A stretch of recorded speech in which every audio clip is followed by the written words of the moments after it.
Welcome to English Baba channel class 12 Hindi chapter 1 Aatm परिचय। और दिन जल्दी जल्दी ढलता है कि करेंगे क्वेश्चन आंसर, तो जल्दी से वीडियो को लाइक कर दो।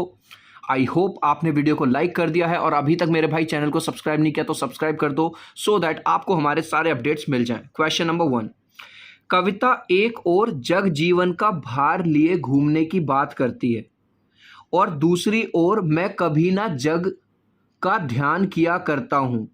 विपरीत से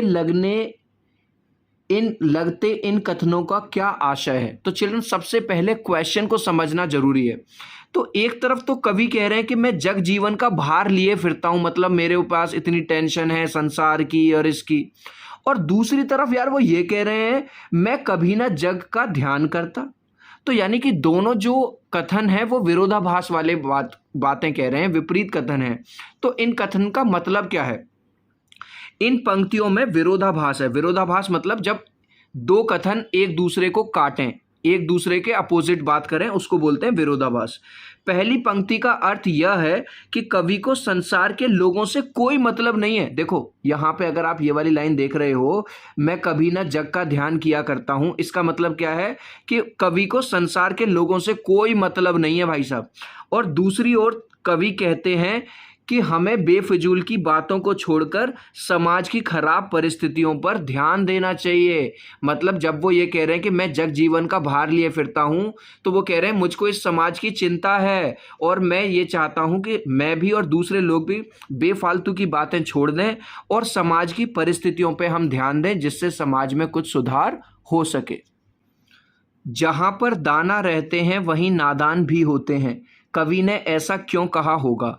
दाना का अर्थ है समझदार लोग जो किसी भी काम को सूझबूझ के साथ करते हैं।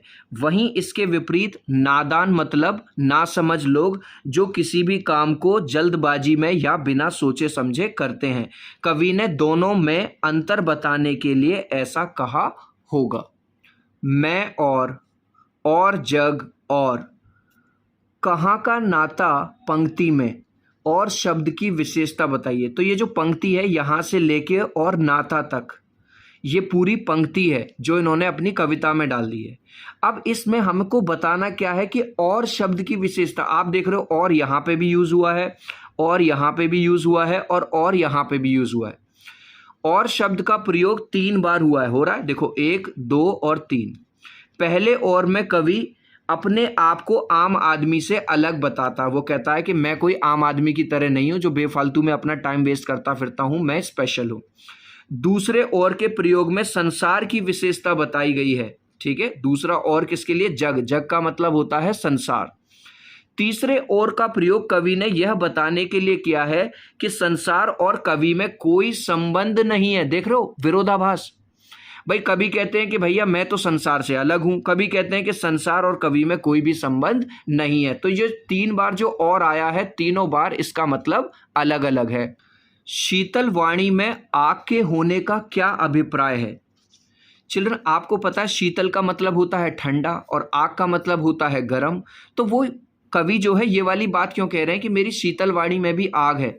शीतल का अर्थ है ठंडा और आग का अर्थ है गर्म। कवि ने विरोधाभास अलंकार का प्रयोग करते हुए यह कहा है कि भले ही मेरी वाणी शीतल है परंतु इसमें विद्रोह की आग छिपी है। बच्चे किस बात की आशा में नीड़ों से झांक रहे होंगे? यहाँ बच्चों का मतलब है चिड़िया के बच्चे और नीड़ों से मतलब है घोंसले से। तो पक्षियों के बच्चे इस आशा में नीड़ों यानी घोंसलों से झांक रहे होंगे कि कब उनकी माँ आए और भोजन खिलाए। दिन जल्दी जल्दी ढलता है कि आवृत्ति में कविता की किस विशेषता का पता चलता है? दिन जल्दी जल्दी ढलता है कि आवृत्ति से यह प्रकट होता है कि लक्ष्य की तरफ बढ़ने वाला मनुष्य को समय बीतने का पता नहीं चलता। सो चिल्ड्रन, आई होप ये वीडियो आपको बहुत अच्छा लगा होगा। बहुत सिंपल भाषा में हमने आपको सारे क्वेश्चन आंसर दिए हैं। तो वीडियो को लाइक कर दो, चैनल को सब्सक्राइब कर दीजिए। मिलते हैं अगले वीडियो में। बाय।